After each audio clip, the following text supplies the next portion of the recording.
الحمد لله وحده والصلاة والسلام على من لا نبي بعده ونشهد أن لا إله إلا الله وحده لا شريك له ونشهد أن سيدنا ومولانا محمدا عبده ورسوله أما بعد فأعوذ بالله من الشيطان الرجيم بسم الله الرحمن الرحيم ولا تأكلوا أموالكم بينكم بالباطل وتدلوا بها إلى الحكام لتأكلوا فريقا من أموال الناس بالإثم وأنتم تعلمون صدق الله العظيم اللهم صل على سيدنا محمد وعلى آل سيدنا محمد وبارك وسلم تسليما كثيرا كثيرا۔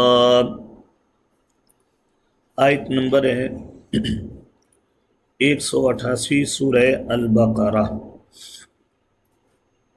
سب سے پہلے اس آیت کا ماقبل سبق کے ساتھ ربط۔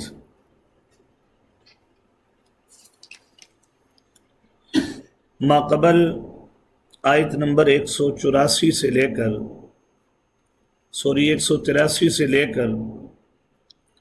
187 تک امر مصلح کا بیان تھا، یعنی روزے کا بیان تھا۔ امور انتظامیہ پر عمل تب ہی ممکن ہے کہ جب انسان کی اپنی کیا ہو چکی ہو، اصلاح۔ اور اصلاح کے لیے سب سے جو بڑی چیز ہم نے دی ہے، کتب علیکم الصیام، ہم نے تمہارے اوپر کیا فرض کیے ہیں؟ روزے، لعلکم تتقون، تاکہ تمہارے اندر کیا پیدا ہو جائے؟ تقوی۔ جب تقوی پیدا ہوتا ہے تو پھر ایک دوسرے کی حقوق کی رعایت رکھنا انسان کے لیے آسان ہو جاتا ہے۔ بہرحال تو آیت نمبر 183 سے لے کر آیت نمبر 187 تک بڑی تفصیل کے ساتھ روزے کا بیان تھا۔ یہ جو آیت تلاوت کی ہے، اس میں روکا گیا ہے کہ ایک دوسرے کے مال کو ناجائز طریقے سے مت کھاؤ۔ گویا کہ ماقبل کے ساتھ ربط یوں ہے کہ جیسے روزے میں تم ایک خاص وقت میں حلال کھانے سے بھی رک جاتے ہو، ایسے ساری زندگی کا روزہ رکھنا ہے کہ حرام کھانے سے ہمیشہ کے لیے رک جانا ہے۔ ماقبل کے ساتھ ربط یوں ہوا کہ اس سے پہلے کس کا بیان تھا؟ روزے کا۔ روزے میں انسان تھوڑی دیر کے لیے حلال چیز کو کھانا بھی کیا کر دیتا ہے؟ چھوڑ دیتا ہے۔ اب اس کے بعد حرام سے روکا گیا، اشارہ کیا گیا اس بات کی طرف کہ جیسے روزے میں حلال کھانے سے تھوڑی دیر کے لیے رکنا ہے، تو حرام سے تو ہمیشہ کے لیے تم نے کیا ہو جانا ہے؟ رک جانا ہے۔ یہ ہے ماقبل کے ساتھ ربط۔ ایک اور ربط دیکھیے، ماقبل اسباق جو گزرے ہیں ان میں اللہ پروردگار عالم نے حلال کھانے کے اوپر بہت زور دیا ہے۔ تقریباً گزشتہ اسباق میں قریب ہی میں 2 بار گزر گیا، یا ایھا الناس کلوا مما فی الارض حلالا طیبا، حلال اور طیب کھاؤ۔ اور پھر کہا گیا تھا حلال اور طیب کھاؤ، واشکروا للہ، اور اپنے رب کا کیا ادا کرو؟ شکر ادا کرو۔ تو گویا کہ ماقبل میں حلال کھانے کی ترغیب تھی، اور اب یہاں آ کر حرام کھانے سے روکا جا رہا ہے۔ حلال تو کھانا ہے لیکن حرام کے قریب بھی نہیں جانا۔ یہ تھا ماقبل کے ساتھ ربط۔ اب دیکھیے اس آیت کو، وَلَا تَأْكُلُوا أَمْوَالَكُمْ بَيْنَكُمْ بِالْبَاطِلِ، نہ کھاؤ تم اپنے مال کو آپس میں بالباطلی، ناجائز طریقے سے۔ یہاں تاکلو ہے لفظ، نہ کھاؤ، اصل اس کا معنی ہے لا تأخذو، صرف کھانا نہیں، یہ ایک محاورہ ہے کہ فلاں آدمی فلاں کا بھی مال کھا گیا، فلاں کا بھی کھا گیا، فلاں کا بھی کھا گیا، تو یہ تاکلو تاخذو کے معنی میں ہے، یعنی نہ لو تم مال، اموالکم اپنے مالوں کو آپس میں بالباطل ناجائز طریقے سے۔ اپنے مال کہا گیا، یہ اشارہ کیا گیا اس بات کی طرف کہ جیسے تمہارے مال میں اگر کوئی ناجائز تصرف کرے اور غصب کرے، چوری کے ساتھ دھوکہ دے، فراڈ کرے، تمہارے حق کو دبا جائے، جیسے تمہیں تکلیف ہوتی ہے ایسے کسی کے مال کو بھی یوں سمجھو کہ وہ تمہارا ہی مال ہے۔ جیسے تمہیں اپنے مال پر تکلیف ہوگی ایسے اگلے کو بھی دوسرے تمہارے مال پر کیا ہوگی؟ تکلیف ہوگی اگر تم لوگے اس کا۔ دوسرا اس کا مطلب یہ ہے وَلَا تَأْكُلُوا أَمْوَالَكُمْ بَيْنَكُمْ بِالْبَاطِلِ، لوگوں کے مال کو اپنا مال کہا گیا کہ تم اپنے مال کو ناجائز طریقے سے نہ لو، حالانکہ کوئی آدمی اپنا مال تو لیتا ہی نہیں ہے۔ یہ اشارہ ہے اس بات کی طرف کہ یہ اگر رسم چل پڑے گی نا معاشرے میں کہ اگر تم کسی کا مال ناجائز طریقے سے لوگے تو یہ رکے گا نہیں کام، یہ اتنا ترقی کام پکڑے گا جیسے آج تم کسی کا مال ناجائز طریقے سے لے رہے ہو، کل تمہارا بھی کوئی مال ناجائز طریقے سے لے گا۔ یہ ہے اموالکم بینکم بالباطل۔ تیسری سرسری بات اس آیت میں وَتُدْلُوا بِهَا إِلَى الْحُكَّامِ، اکل حرام کی ایک بہت بڑی صورت یہ ہے کہ تم اپنے مال کو بطور رشوت کے حکام کے پاس لے کر جاؤ، اپنے مال کو حکام کے پاس بطور رشوت کے بھی لے کر جانے کی اجازت نہیں ہے، یا تو اس وجہ سے کہ تم اپنے خلاف ہوئی بات کو اپنے حق میں لانے کے لیے، یہ ایک آدمی حقدار ہے، اس حقدار کو اندر سے سلپ کروا کے اپنے آپ کو حقدار کی حیثیت پر لانے کے لیے تم کبھی بھی اپنا مال بطور رشوت کے حکام کے پاس مت لے جاؤ۔ یہ گناہ کی بات ہے، اور وَأَنْتُمْ تَعْلَمُونَ، تم جانتے ہو کہ کسی حقدار کا حق لینا یا اپنے آپ کو حق پر نہ ہوتے ہوئے حق پر ثابت کرنا، وَأَنْتُمْ تَعْلَمُونَ، تم جانتے ہو کہ یہ بہت بڑا ظلم ہے اور بہت بڑا کیا ہے؟ جھوٹ ہے۔ یہ تو تھی اس آیت کی مختصر سی تشریح اور ماقبل کے ساتھ اس کا ربط یہ ہوا کہ جیسے روزے میں ایک مخصوص وقت میں حلال کھانے سے بھی انسان کو کیا کیا گیا؟ منع کیا گیا، روکا گیا۔ اب روزے کا تفصیل سے تذکرہ کرنے کے بعد کہا گیا جیسے حلال سے تھوڑی دیر کے لیے رکنا ہے، حرام کا روزہ زندگی بھر کا ہے، تم نے حرام کے قریب کبھی بھی نہیں آنا۔ دوسرا ربط میں نے عرض کیا، ماقبل آیات میں حلال کھانے پر بہت زور دیا گیا، یا ایھا الناس کلوا مما فی الارض حلالا طیبا، یا ایھا الذین آمنوا کلوا من طیبات ما رزقناکم، جیسے حلال کھانے کی ترغیب دی گئی، اب یہاں سے حرام سے رکنے پر زور دیا جا رہا ہے۔ جیسے حلال کھانا تم پر لازم ہے ایسے حرام سے بچنا بھی تم پر کیا ہے؟ لازم ہے۔ اس کی سرسری تشریح میں نے یہ بات عرض کی کہ یہاں تاکلو کا معنی صرف کھانا نہیں ہے بلکہ تاکلو کا معنی لینا ہے، ہر وہ طریقہ جس سے کسی کا مال کیا کیا جا سکے؟ لیا جا سکے۔ اپنے مال کو ناجائز طریقے سے نہ لو۔ سوال پیدا ہوتا ہے کہ کوئی بھی اپنا مال تو ناجائز طریقے سے نہیں لیتا۔ اپنا مال کہہ کر اشارہ کرنا ہے اس بات کی طرف جیسے تمہارے مال کو کوئی لے لے ناجائز طریقے سے تمہیں تکلیف ہوگی، ایسے اگر تم کسی کا لو تو یہ سمجھو کہ اسے بھی کیا ہو رہی ہے؟ تکلیف ہو رہی ہے۔ دوسرا جو بہترین اموالکم بینکم بالباطل کی تشریح ہے وہ یہ ہے، یہ سلسلہ ایک بار اگر سوسائٹی میں چل پڑا حرام کھانے کا یا بطور رشوت کے کسی کا مال لینے کا، یہ سلسلہ پھر تھمے گا نہیں، یہ سلسلہ پھر رکے گا نہیں، تم خود بھی اس کی لپیٹ میں آؤ گے. جب تم خود حرام طریقے سے لوگے پھر لوگ بھی تمہارا مال حرام طریقے سے لیں گے. تیسری بات جو سرسری میں نے یہ بات عرض کی وہ یہ ہے کہ وَتُدْلُوا بِهَا إِلَى الْحُكَّامِ لِتَأْكُلُوا فَرِيقًا مِّنْ أَمْوَالِ النَّاسِ. حرام کھانے کی جو سب سے جامع شکل ہے اور جو سب سے بڑا گناہ ہے وہ یہ کہ انسان بطور رشوت کے حکام کے پاس کیا لے جائے؟ اپنا مال لے جائے. یا انسان کسی کو اتنا مجبور کر دے، اتنا مجبور کر دے کہ اب اسے پتا ہے کہ جب تک میں نہ دوں مجھے میرا حق بھی مل نہیں سکتا. تم کبھی ذریعہ نہ بننا کہ تمہاری وجہ سے لوگ بطور رشوت کے حکام کو مال دیں، یا تم اپنے حق میں بات کروانے کے لیے یا اپنے آپ کو حقدار ظاہر کرنے کے لیے کبھی ایسا نہ کرنا کہ تم حکام کو کیا دینا؟ رشوت دینا. وَأَنْتُمْ تَعْلَمُونَ، تم جانتے ہو کہ یہ بہت بڑا ظلم ہے اور بہت بڑا جھوٹ ہے. اب آئیے اس آیت کی تشریح میں. گویا کہ دوسرے لفظوں میں یوں بھی کہہ دیجئے کہ اب امر مصلح کے بعد دوبارہ امور انتظامیہ کو ذکر کیا جا رہا ہے. امر مصلح گزر چکا ہے، اب امر مصلح کے بعد امور انتظامیہ میں سے ایک امر ذکر کیا جا رہا ہے جو بڑی اہمیت کا حامل ہے. دیکھیے اولاً یہ بات ذرا ذہن میں رکھیں ہم، رزق حلال کمانا ہر انسان کی بنیادی ضرورت ہے.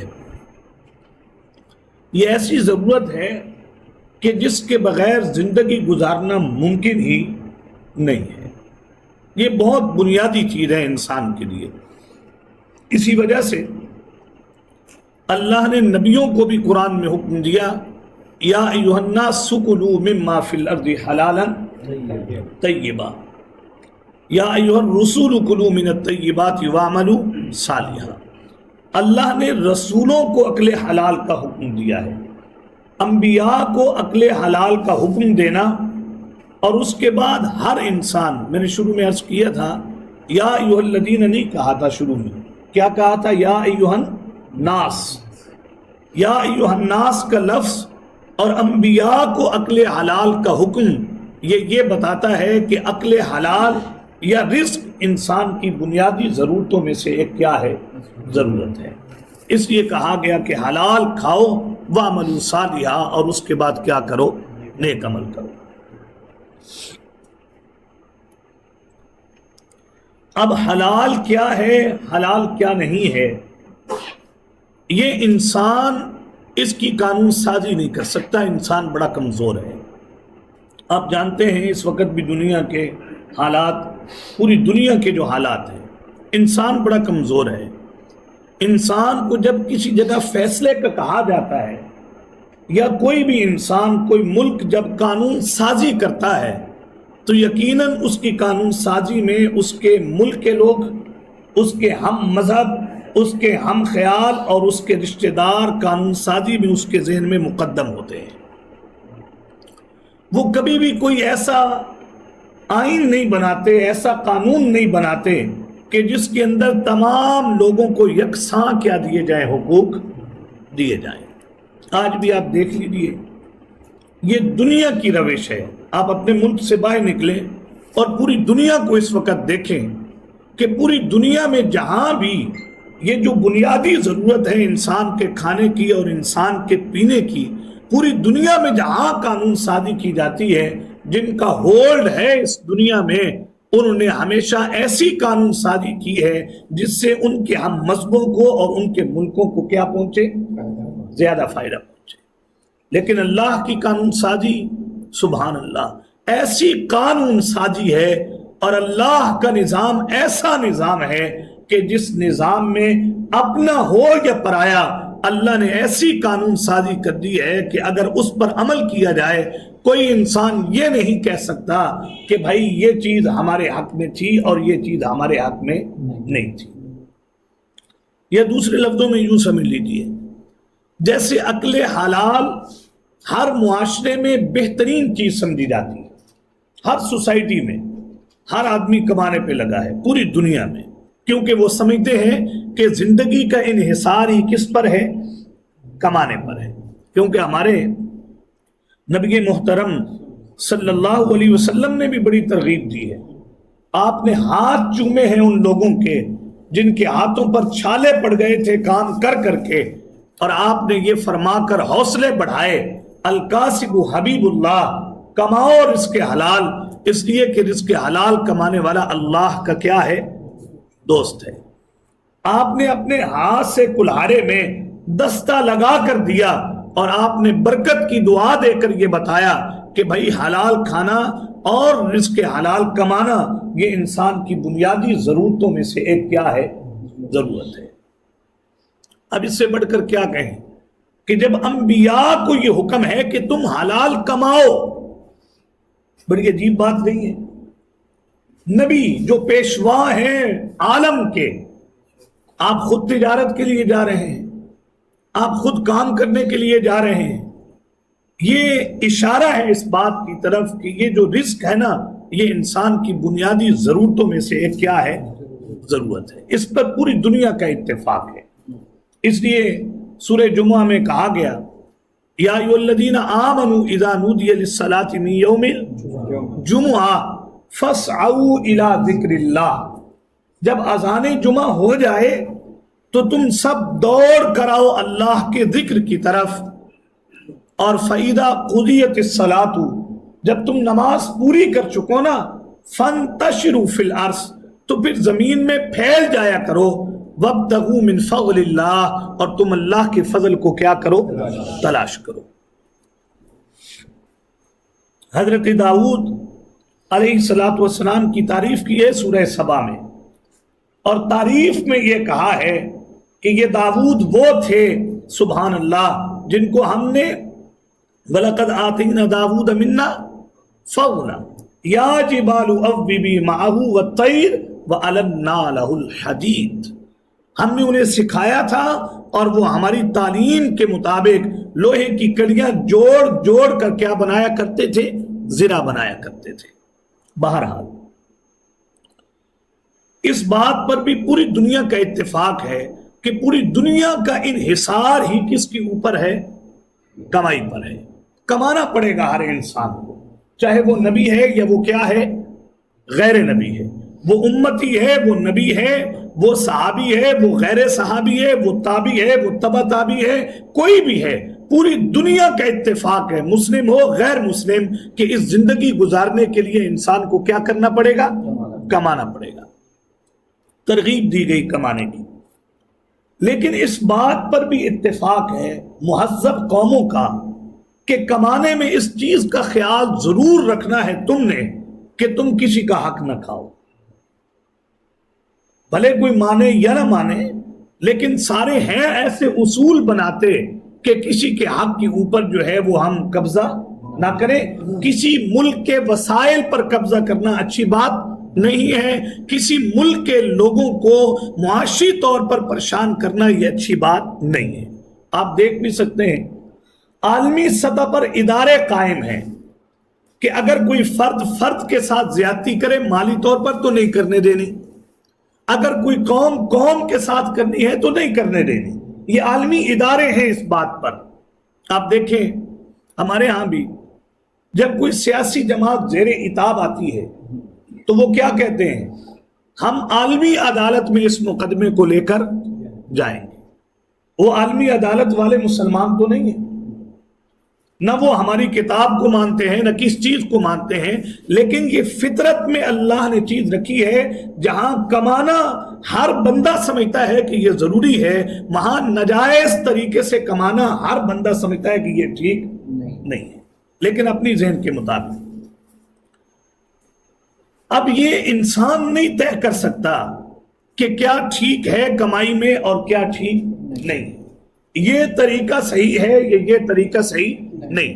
اس پر میں نے عرض کر دیا کہ انسان کی کمزوری ہے اس بات میں، اللہ اکبر، کہ وہ اپنی قوم کی طرف جھکاؤ کرتا ہے، وہ اپنے ہم مذہب لوگوں کی طرف جھکاؤ کرتا ہے، وہ اپنے ہم خیال لوگوں کی طرف جھکاؤ کرتا ہے.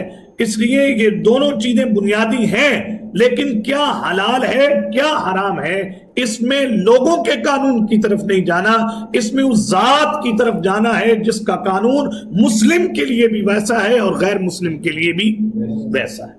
آپ دیکھ لیجیے، قدرت کی چیزوں پر غور کیجیے، قدرت نے کوئی تفریق نہیں رکھی مسلم میں اور غیر مسلم میں۔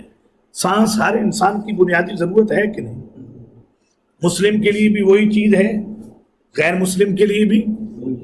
ہوا دیکھ لیجیے، ہر انسان کی بنیادی ضرورت ہے نا، قدرت نے اس کو رکھا ایسے ہے کہ مسلم کو بھی ایسے ملے اور غیر مسلم کو بھی ایسے ملے۔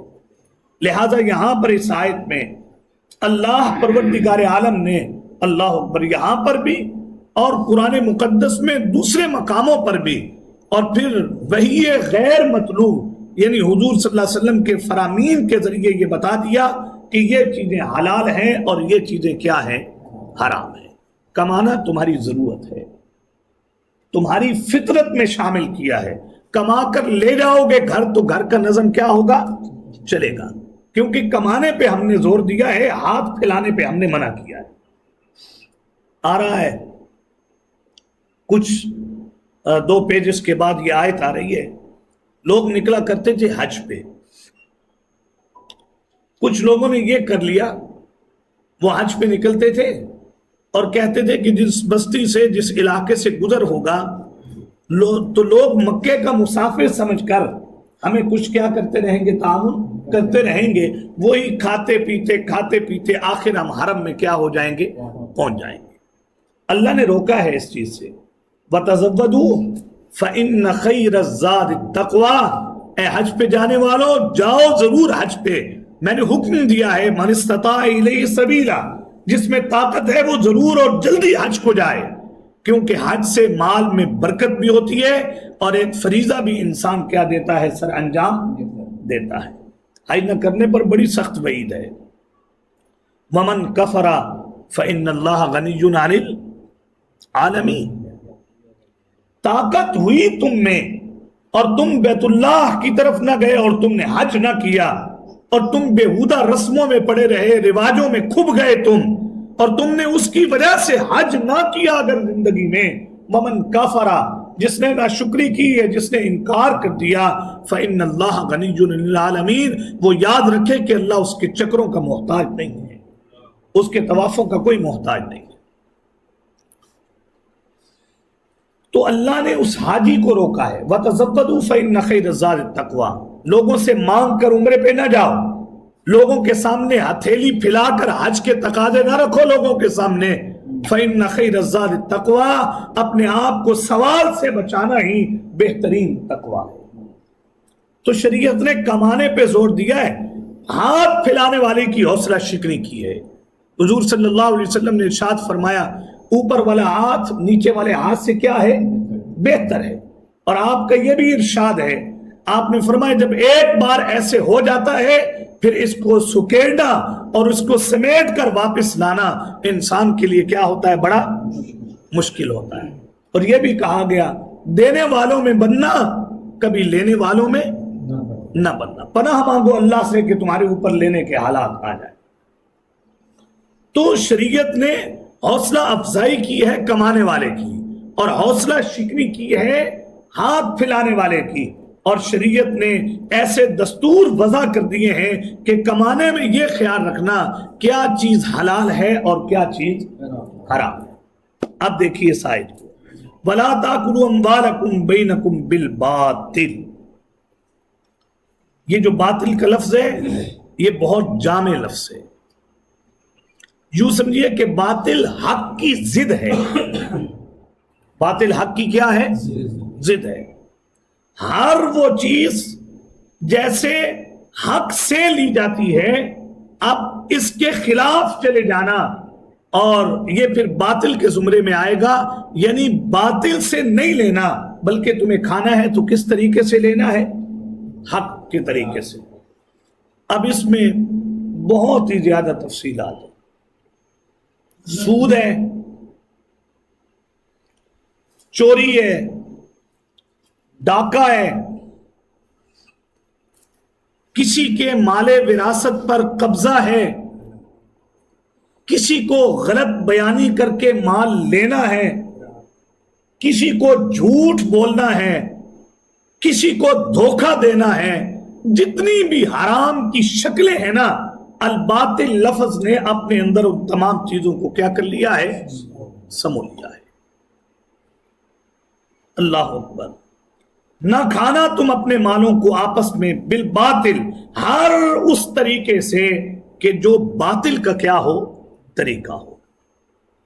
یہاں ایک بات اور بھی سمجھ لیجیے، یہاں جہاں عام بندے کو کھینچا جا رہا ہے کہ تم کبھی حرام نہ کھانا، باطل طریقے سے مال نہ لینا، وگرنہ آج تم لے رہے ہو کل تمہیں دینا۔ میں نے مختصر باتوں میں ذکر کیا تھا نا، یہ ایسی لعنت ہے کہ جب سوسائٹی میں شروع ہو جاتی ہے پھر آپ کو بھی اس میں انوالو ہونا پڑتا ہے۔ آپ دیکھ لیجئے، کوئی بندہ مجھے بتا دے بجلی کا میٹر کیسے لگتا۔ آپ اگر بجلی کے محکمے میں تھے اور آپ نے لوگوں سے لیا، کل آپ کو بھی تو گیس کے محکمے میں کام پڑے گا، پھر آپ بھی دے کر لیں گے۔ قرآن کا اصول دیکھیں کہ کتنا جامع ہے، کمال کیا ہے مفسرین نے۔ نہ کھاؤ تم اپنا مال، اس لیے کہ آج کسی کا کھا رہے ہو، گھوم کر یہ آئے گا کہ تمہارا بھی کوئی کھائے گا۔ اب کوئی اپنی مال حرام ہو بجائے حرام رفت، ایسے ہی تو یہ اصول ہے اللہ کا۔ اور آپ دیکھ لیجئے کتنی جامع بات ہے، ایک طرف ہم دے رہے ہوتے ہیں اور دوسری طرف ہم سے کوئی لے رہا ہوتا ہے۔ اندازہ کریں آپ۔ تو میں عرض کر رہا تھا جیسے یہ حکم عوام الناس کو ہے نا، اس کا ایک ربط یہاں مفسرین نے یہ لگایا کہ اس کا تعلق علماء کے ساتھ بھی ہے۔ ضروری نہیں ہے کہ دکان پہ بیٹھنے والا ہی باطل لیتا ہے۔ اس مسند پہ بیٹھنے والا اگر حق بات کو چھپائے اور دنیا کے اکرام کی خاطر وہ انسان حق بات نہ کہے یا فتوے کو غلط کر دے یا قرآن کی آیت کا مطلب صحیح نہ بیان کرے یا حق گوئی نہ کرے اور وہ لے رہا ہے مال، تو اس عالم کو کہا جا رہا ہے وَلَا تَأْكُلُوا أَمْوَالَكُمْ بَيْنَكُمْ بِالْبَاطِلِ۔ ہم جانتے ہیں رزق تیری بھی بنیادی ضرورت ہے، لیکن حق چھپا کر کبھی بھی باطل طریقے سے مال نہ کھانا۔ اور آپ یہ دیکھ لیجئے اس وقت یہ جو آپ صرف ادھر نہ دیکھیں مسلح پہ، آپ حکومتوں کو دیکھیے، یہ جو ترمیمیں ہو جاتی ہیں اسلام کے خلاف، یہ ایسے ہو جاتی ہیں، ان کو کچھ عطا کیا جاتا ہے جس کی بنا پر وہ قرآن کے خلاف بھی آئین بنانا چاہیں تو وہ کیا کرتے ہیں؟ بناتے ہیں۔ یہ ہے وَلَا تَأْكُلُوا أَمْوَالَكُمْ بَيْنَكُمْ بِالْ، حق چھپا کر تمہارے پاس ایک دستور حیات ہے۔ اللہ اکبر۔ میں نے کچھ ہدی للناس پر آپ کو ایک بات سنائی تھی، کیا کمال لکھا ہے حضرت نے، سبحان اللہ، کہ جس قوم کے پاس قرآن ہو اور وہ قوم بھٹکتی پھرے، اس سے بڑی بدبختی کی بات ہی اس قوم کے لیے نہیں۔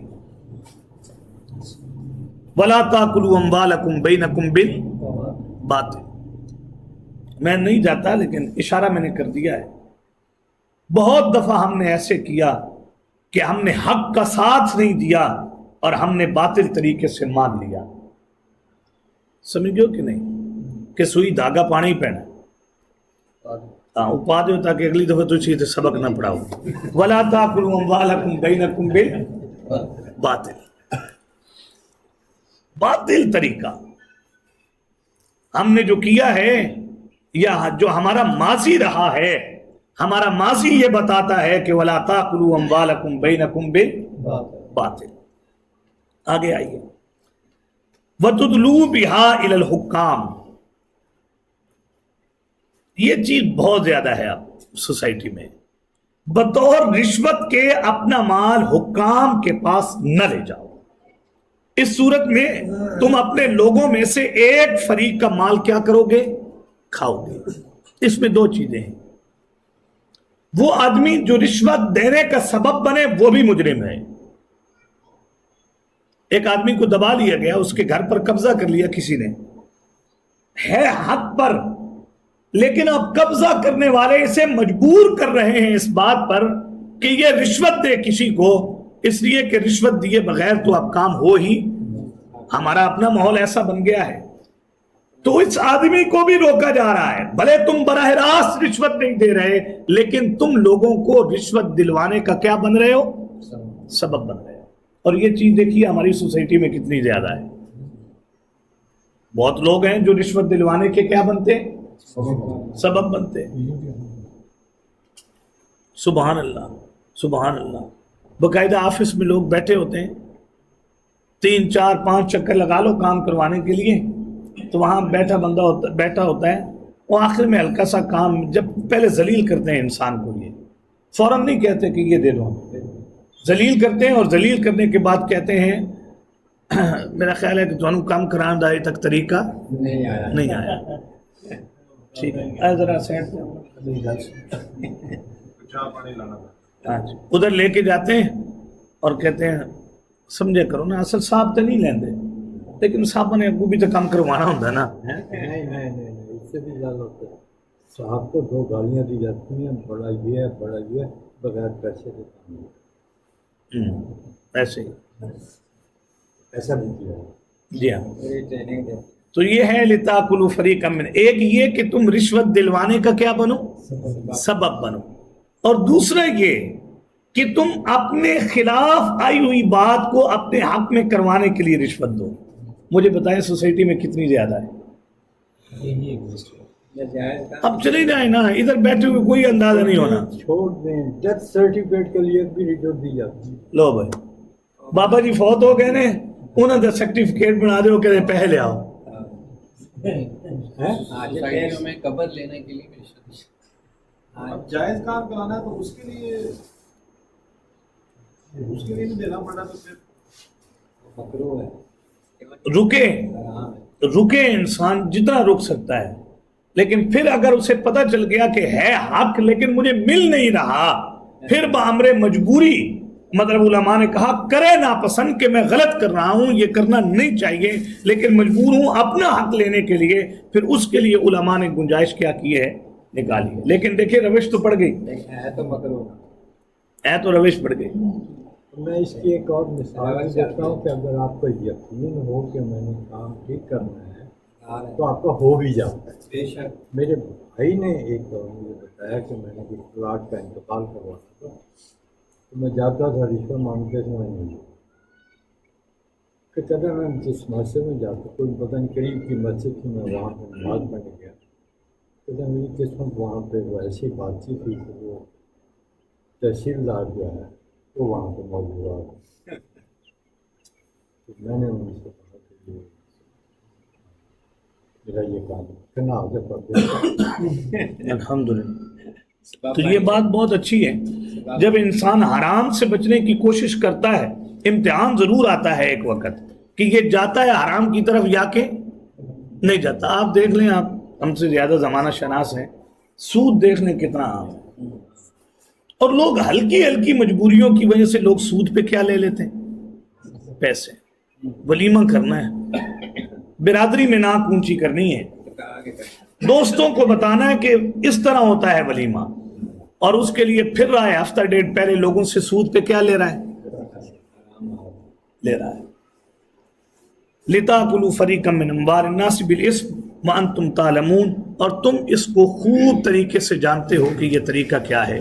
اب ہم دیکھ لیں، اتنا عام قانون ہے، حضور کے زمانے میں اللہ نے نازل کیا، اور آج تک یہ پتہ چل رہا ہے کہ ہمیں اس طریقے سے روکا گیا تھا۔ اب ایک اور آپ ربط سن لیجیے، اللہ نے آپ کی برکت سے ذہن میں ڈال دی چیز۔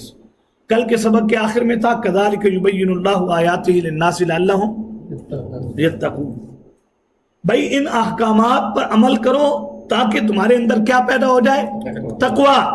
اب مال کی خرد برد کا ناجائز طریقے سے ذکر کر کے کہا اگر حرام کھاتے رہو گے پھر تقوی نہیں پیدا ہونا۔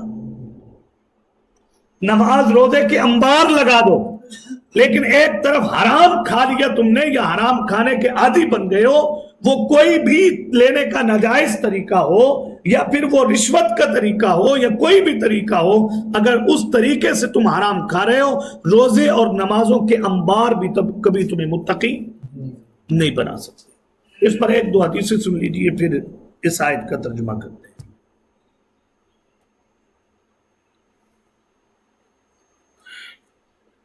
ایک حدیث میں ہے، حضرت صلی اللہ علیہ وسلم نے حضرت عبداللہ بن عمر سے فرمایا، 4 خصلتیں ایسی ہیں جب وہ تمہارے اندر موجود ہیں تو پھر دنیا میں کچھ بھی حاصل نہ ہو تو تمہارے لیے کافی ہے۔ کتنی خصلتیں موجود ہونی چاہیے؟ 4، اور کچھ بھی تمہارے اندر نہ ہوا تو وہ کافی ہے۔ یہ 4 خصلتیں کافی ہیں۔ نمبر 1، امانت کی حفاظت۔ یہ بھی کھانے کا ناجائز طریقہ ہوتا ہے کہ کسی نے امانت رکھوا دی اور تم نے اس میں کیا کر دی؟ سمجھیے ذرا بات کو۔ نمبر 2، سچ بولنا۔ امانت کی حفاظت مل گئی اور سچ بولنے کی کیا مل گئی؟ توفیق۔ کچھ بھی نہ ملا تمہیں، سب کچھ مل گیا۔ اور لوگ جھوٹ بول کر بھی حرام کھاتے ہیں کہ نہیں کھاتے؟ نمبر 3، حسن خلق، اچھے اخلاق تمہیں مل گئے۔ نمبر 4، چوتھا، کھانے میں حلال کا اہتمام ہو گیا۔ یہ 4 خصلتیں مل گئیں اور تمہیں کچھ بھی نہ ملا تو یوں سمجھو کہ تمہیں سب کچھ ہی کیا ہو گیا؟ پہلی چیز کیا ہے؟ امانت کی حفاظت۔ نمبر 2، سچ بولنا۔ نمبر 3، حسن خلق۔ اور نمبر 4، کھانے میں حلال کا اہتمام۔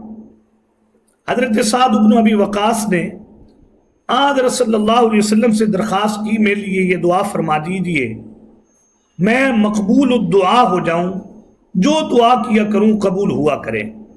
حضرت صلی اللہ علیہ وسلم نے فرمایا، اے سعد، اپنا کھانا حلال اور پاک بنا لو، مستجاب الدعوات بن جاؤ گے۔ اپنا کھانا کیا بناؤ؟ حلال۔ قسم ہے اس ذات کی کہ جس کے قبضہ میں محمد صلی اللہ علیہ وسلم کی جان ہے، بندہ جب اپنے پیٹ میں حرام لقمہ ڈالتا ہے تو 40 روز تک اس کا کوئی عمل قبول نہیں ہوتا۔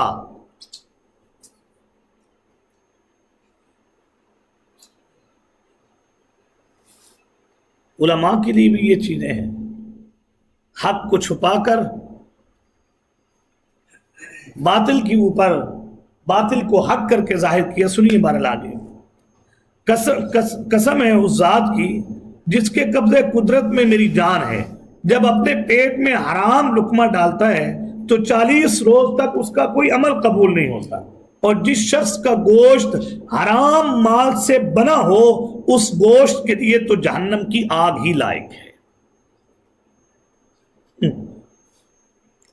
حضرت عبداللہ ابن مسعود رضی اللہ عنہ فرماتے ہیں، رسول اللہ صلی اللہ علیہ وسلم نے فرمایا، قسم ہے اس ذات کی جس کے قبضہ قدرت میں میری جان ہے، کوئی بندہ اس وقت تک مسلمان نہیں ہوتا جب تک اس کا قلب اور زبان مسلم نہ ہو جائے۔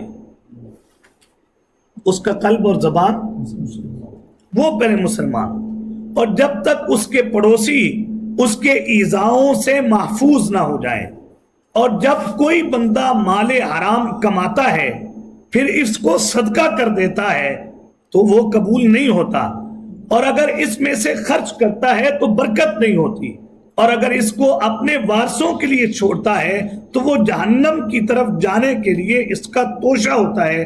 بے شک اللہ تعالیٰ بری چیز برے عمل کو نہیں دھوتے، ہاں اچھے عمل سے برے عمل کو دھوتے ہیں۔ آخری جملہ سمجھ آئے؟ برے عمل سے کوئی چیز کو نہیں دھوتا، برے عمل سے، اللہ اکبر اللہ اکبر، بری چیز نہیں صاف ہوتی، ہاں اچھے عمل سے بری چیزیں کیا کر دی جاتی ہیں؟ صاف کر دی۔ جیسے نیکی کرتے ہو تو گناہ کیا ہو جاتے ہیں؟ محشر میں، یہ سنیے گا ذرا بڑی توجہ سے حدیث، محشر میں ہر انسان سے 5 اہم سوالات۔ حضرت معاذ بن جبل فرماتے ہیں کہ رسول اللہ صلی اللہ علیہ وسلم نے ارشاد فرمایا، قیامت کے روز محشر میں کوئی بندہ اپنی جگہ سے ہل نہ سکے گا جب تک اس سے 4 سوالوں کا جواب نہ لیا جائے. محشر میں ہلنا بھی نہیں، 4 باتوں کا جواب دیا. ایک یہ کہ اس نے اپنی عمر کس کام میں فنا کر دی. لو بھائی پہلا سوال آ گیا، ہمیں تو نظر آ گیا کہ ہم نے عمر کس کام میں لگا دی. نمبر 2، اپنی جوانی کی شغل میں برباد کی. حالانکہ عمر کے سوال میں جوانی بھی آتی ہے، لیکن جوانی کو الگ کر کے جوانی کی اہمیت بتائی ہے نا. یہ بابے بھی سن لو جڑے کہنے ابھی تو میں جوان ہوں، پوچھے جانا جوانی دے بارے چھیتی چھیتی کہہ دے ابھی تو ہم بوڑھے ہو گئے. جی ایسے ہی. تیسرا یہ کہ اپنا مال کہاں سے کمایا تھا، کہاں پر خرچ کیا تھا. پاؤں ہلنے نہیں دینا.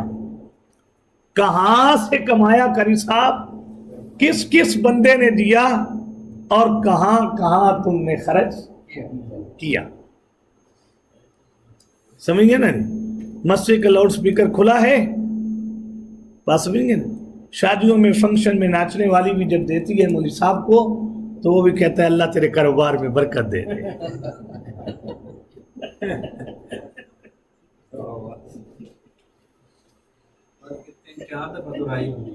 ہاں جی.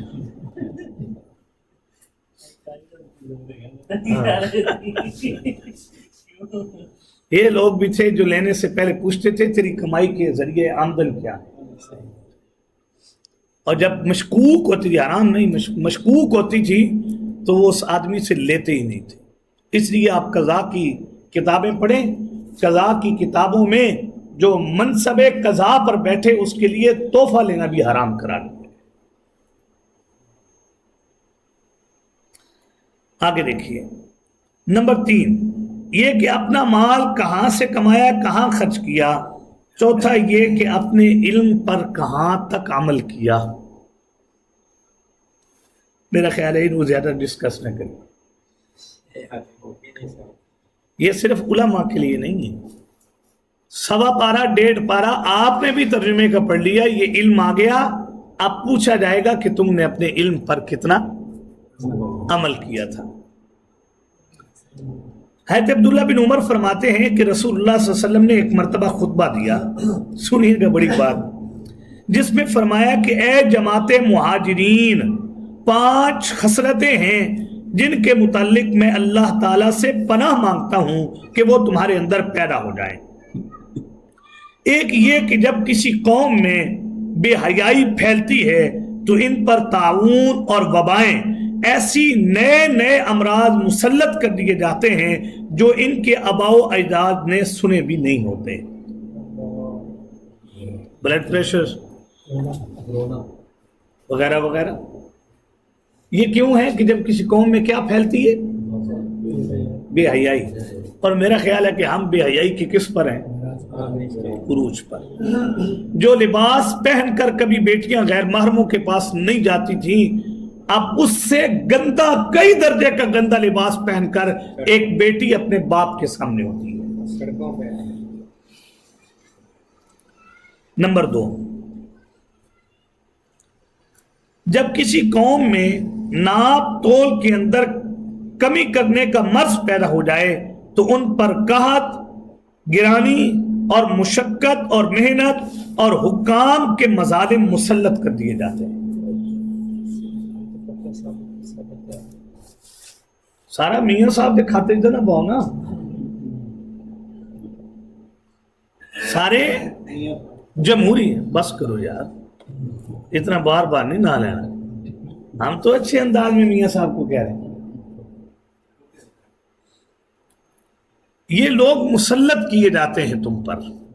کیوں کیے جاتے ہیں؟ جب تم ماپ تول میں کیا کرو، اور ماپ تول کے بارے میں پڑھ چکے ہیں. ضروری نہیں کہ ترازو ہو، جو ذمہ داری لگی ہو اپنی ذمہ داری کو ادا نہ کرنے والا بھی ماپ تول میں کیا کر رہا ہے؟ کمی کر رہا ہے. نمبر 3، جب کوئی قوم زکوٰۃ ادا نہ کرے تو بارش بند کر دی جاتی ہے. یہ تیسری خصلت ہے. اور یہاں لوگوں نے زکوٰۃ کیا دینی ہے؟ یہاں لوگوں کو زکوٰۃ کا ہی پتہ ہی نہیں. حالانکہ ہمارے اسلام نے ایسا جامع نظام دیا ہے کہ اگر زکوٰۃ دی جائے اور ٹوٹل دیں اور حساب لگا کر دیں، یہ پھر وہ دنیا منظر دیکھے کہ زکوٰۃ دینے والے تو پھر رہے ہوں لیکن لینے والا نہیں ہو. ایسا جامع اصول ہے، کیونکہ یہ اصول کسی ایک کو سرمایہ دار بننے نہیں دیتا. یہ سب کو، یہ فرق تو کوئی ختم نہیں کر سکتا. یہ کوئی فرق ختم نہیں کر سکتا کہ بھائی سوسائٹی کے اندر سے امیر اور غریب کا فرق کیا کر دیا جائے. یہ رہنا ہے، یہ فطرت خداوندی ہے. ہاں یہ ضرور ہو سکتا ہے کہ سرمایہ دار کے ذہن میں احساس ڈالا جائے میں نے اکیلے نہیں کھانا، مجھ پر حق ہے کہ جیسے میرا چولہا جلے میری وجہ سے لوگوں کے چولہے بھی جلنے چاہیے. فرق کوئی نہیں ختم کر سکتا. اللہ اکبر. چوتھا یہ کہ جب کوئی قوم اللہ تعالیٰ اور اس کے رسول کے عہد کو توڑ ڈالے تو اللہ تعالیٰ ان پر اجنبی دشمن مسلط کر دیتے ہیں جو ان کے مال بغیر کسی حق کے چھین لیتے ہیں. ہم اللہ اور اس کے رسول کے ہاتھ توڑ رہے کہ نہیں؟ ہمیں تو دشمن بھی نہیں پتا جو ہمارے ملک اور اسلامی ممالک کی جو معدنیات ہیں ان پر جو قبضہ کر رہا ہے، ہمیں تو وہ دشمن نظر بھی، یہ اجنبی دشمن ہے.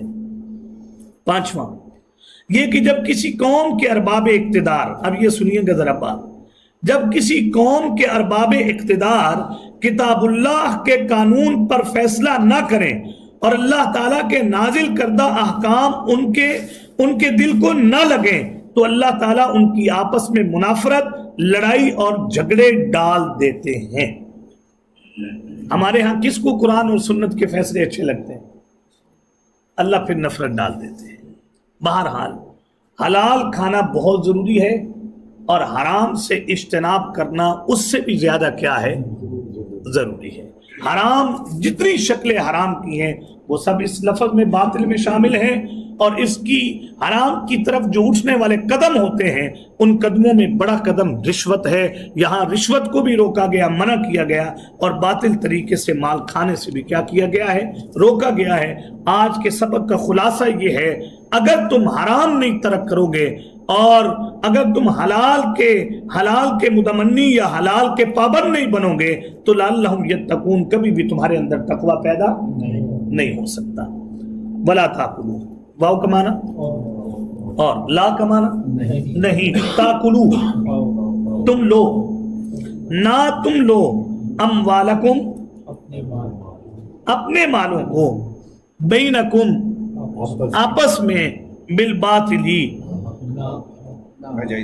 ناجائز طریقے سے، وتدلوا بہا اور نہ لے جاؤ. یہ تدلوا کا معنی کیا ہوتا ہے؟ یہ ڈول سے مشتق ہے. سورہ یوسف میں نا فاضلہ دلوا، اس نے ڈول ڈالا، گہرائی سے کسی چیز کو کیا کرنا، وتدلوا بہا، نہ تم لے جاؤ، بہا اس مال کو، الی الحکام جھوٹے مقدمات میں، الی الحکام کس کی طرف؟ آپ اپنا ذرا سوسائٹی، اپنی سوچ کو ذرا باہر لے جائیں نا. پوری سوسائٹی پوری سوسائٹی اور عدالت کا نظام اور یہ تھانہ کلچر، یہ سارے کا سارا 100% یہ کیا کھا رہا ہے؟ ادھر رشوت کے بغیر کام ہوتا ہی سوال ہی نہیں پیدا ہوتا. 100% لتاکلوا، اس غرض سے تاکہ کھاؤ تم، فریقاً من اموال الناس، ایک فریق کھائے، من اموال الناس لوگوں کے مالوں میں سے، بالاثم کس کی وجہ سے؟ گناہ کی وجہ سے، وانتم تعلمون اور تم جانتے بھی ہو کہ تم جھوٹے بھی ہو اور یہ جو تم کر رہے ہو یہ ظلم بھی ہے. اس کے تحت آخر میں علماء نے لکھا ہے اگر غلطی سے انسان سے کوئی ایسا کام ہو جائے، پتہ نہ تھا اور پالیسی لے لی بینک سے، بعد میں کسی عالم نے بتایا تو پھر وہ آدمی یہ زمرے میں نہیں آتا، وہ فوراً اس سے نکل جائے. اسی طریقے سے کہیں مال دے دیا، بعد میں کسی نے بتایا یہ دینا تو کس پر مشتمل ہے؟ رشوت پر. اب توبہ کر لی تو اب یہ زمرے میں نہیں آئے گا. اللہ کریم کہی ہوئی سنی ہوئی بات پر عمل کی توفیق نصیب فرما دے. حلال کا عادی بن کر حرام سے اجتناب کر کے جو تقوی کے حصول کا ذریعہ ہے، اللہ ہمیں اپنے فضل سے وہ نصیب فرما دے۔ رزق حلال جو نبی، غیر نبی، متقی، عام آدمی جیسا بھی ہو، ہر انسان کی بنیادی ضرورت ہے، اللہ ہم سب کو حلال اپنے فضل سے وافر نصیب کرے۔ یہ دعا کیا کرے، اللہ وافر نصیب فرما دے، کیونکہ حضور صلی اللہ علیہ وسلم نے فرمایا یہ فقر ممکن ہے کہ تمہیں کیا بنا دے؟ کافر۔ ہم تو ادھر ختم نبوت کے نعرے لگاتے ہیں نا، یہ تھر میں، تھر پارکر میں اور ادھر علاقوں میں آپ جائیے اور وہاں جا کر دیکھیے کہ قادیانیوں نے سنٹر قائم کر رکھے ہیں جو صرف ایک وقت کے کھانے پر اور مستقل پانی کی سہولت فراہم کرنے پر اور لوگوں کو تعلیمی ادارے بنا کر دینے پر وہاں سینکڑوں لاکھوں لوگوں کو انہوں نے کیا بنا دیا ہے؟ قادیانی بنا دیا۔ یہ رزق جو حلال، یہ رزق جو ہے نا، یہ انسان کے لیے بڑی آزمائش کا ذریعہ ہوتا ہے۔ اللہ ہم سب کو ان آزمائشوں سے محفوظ فرمائے اور ساری زندگی حلال کا اللہ پابند بن کر رہنے کی توفیق نصیب فرمائے۔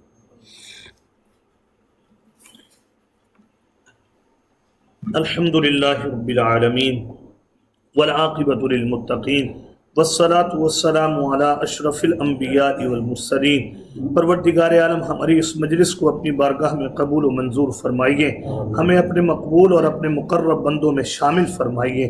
یا اللہ اس اٹھک پر، اس بیٹھک پر، اس اجتماع پر اپنی شان کے مطابق اجر عظیم نصیب فرما دیجیے۔ یا اللہ قرآن فہمی پر، قرآن کی تلاوت پر، قرآن کی تبلیغ پر آپ نے جو اجر دے رکھا ہے، یا اللہ ہم سب کو اس کا مستحق بنا دیجئے۔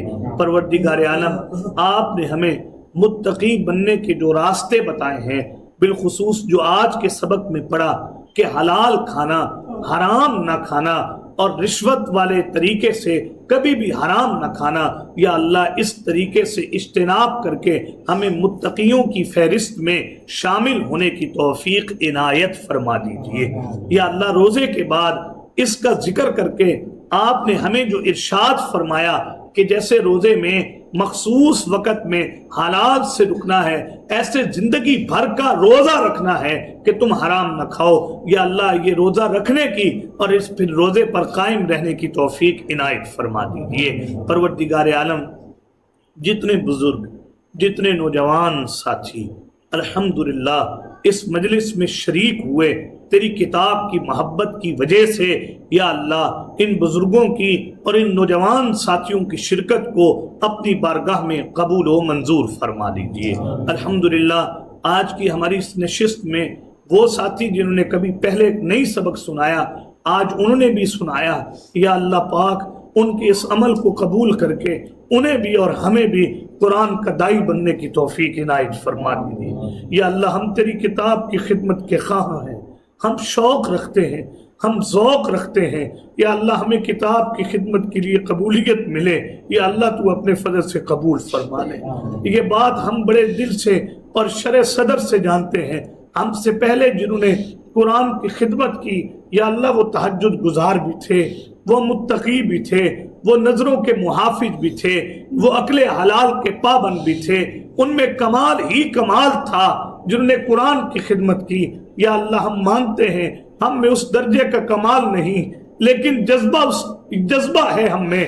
یا اللہ ہماری کمزوریوں کو دور کر کے اچھائیوں کا مالک بنا کر اے اللہ ہمیں قرآن کی تبلیغ کے لیے قبول فرما لیجیے۔ جتنے بھائی اس مجلس میں موجود ہیں، یا اللہ انہیں ترقی دے کر سننے سے اب ایک قدم آگے بڑھا کر یا اللہ انہیں کتاب کے بول بولنے کی توفیق نصیب فرما دے، یا اللہ کتاب کے بول سمجھانے کی توفیق نصیب فرما دے، کتاب کے بولوں سے مبلغ بننے کی توفیق نصیب فرما دیجیے۔ ہمارا جو نظم یہاں پر الحمدللہ ٹوٹا پھوٹا قائم ہے، میرے اللہ اس کو جاندار بنا دیجئے، اور یا اللہ ہمیں اس نظم میں ترقی کر کے ہمیں خود قرآن پر آنے کی اور لوگوں کو قرآن پر لانے کی توفیق عنایت فرما دیجئے، اور دن میں مخصوص وقت جیسے تبلیغ والے حضرات ہمارے بزرگوں نے رکھا ہے کہ وقت نکالو جو وقت صرف قرآن کے لیے مختص ہو، یا اللہ ہمیں اپنے 24 گھنٹوں میں اولاً 10 منٹ، پھر آدھا گھنٹہ، پھر 2 گھنٹے نکال کر اس قرآن کی دعوت دینے کی توفیق نصیب فرمائیے، اور پروردگار عالم پھر ہمیں زندگی میں وہ بہاریں دکھا کہ ہمارا اٹھنا بھی قرآن کے لیے ہو، ہمارا بیٹھنا بھی قرآن کے لیے ہو، ہماری دھڑکنیں قرآن کی وجہ سے ہوں۔ یا اللہ وہ دن بھی ہمیں زندگی میں دیکھنے کی توفیق نصیب فرمائیے۔ ہم نے تو جیسی زندگی گزارنی تھی گزار کر زندگی کے اختتام کی طرف تیزی کے ساتھ جا رہے ہیں، پروردگار عالم اب اپنی نسلوں کو قرآن سکھانے کی توفیق نصیب فرمائیے۔ یا اللہ انہیں قرآن کا مبلغ بنانے کی توفیق نصیب فرمائیے۔ ہمارے گھروں میں جو مستورات ہیں اللہ انہیں پردے کی دولت سے مالا مال کیجئے، اللہ انہیں قرآنی تعلیمات میں ڈلنے کی توفیق عنایت فرمائیے۔ یا اللہ سب سے پہلے ہمیں بھی تہجد کا عادی بنائیے، روز کی بنیاد پر قرآن کی تلاوت کا عادی بنا دیجئے، اور یا اللہ پاک روز کی بنیاد پر ذکر کی اور اپنی طرف متوجہ ہونے کی توفیق عنایت فرمائیے۔ ہمارے دل میں جو بھی نیک و جائز جذبات ہیں انہیں خزانہ غیب سے پورا فرمائیے، ہمارے مریضوں کو اپنے فضل سے شفا نصیب فرمائیے، ہمیں عزت کی زندگی اور عزت کی موت نصیب فرمائیے، ذلت کی زندگی سے، ذلت کی موت سے، غفلت کی موت سے، حادثات کی موت سے، محتاجی کی موت سے اے اللہ ہم سب کی حفاظت فرمائیے۔ وہ موت جو عظیم موت ہے، جس کو کائنات کی عظیم ہستی نے مانگا اور جن کے دل میں حسرت تھی کہ مجھے عظیم موت ملے، اے اللہ وہ عظیم موت دیجئے، اس عظیم موت کے لیے جگرہ نصیب فرمائیے، اس عظیم موت کے لیے حوصلہ دیجئے، اور اس عظیم موت کے لیے اپنے قدم اٹھانے کی توفیق عنایت فرما دیجئے۔ صلی اللہ تعالی علی خیر خلقہ محمد وعلی آلہ واصحابہ اجمعین۔ یا ارحم الراحمین۔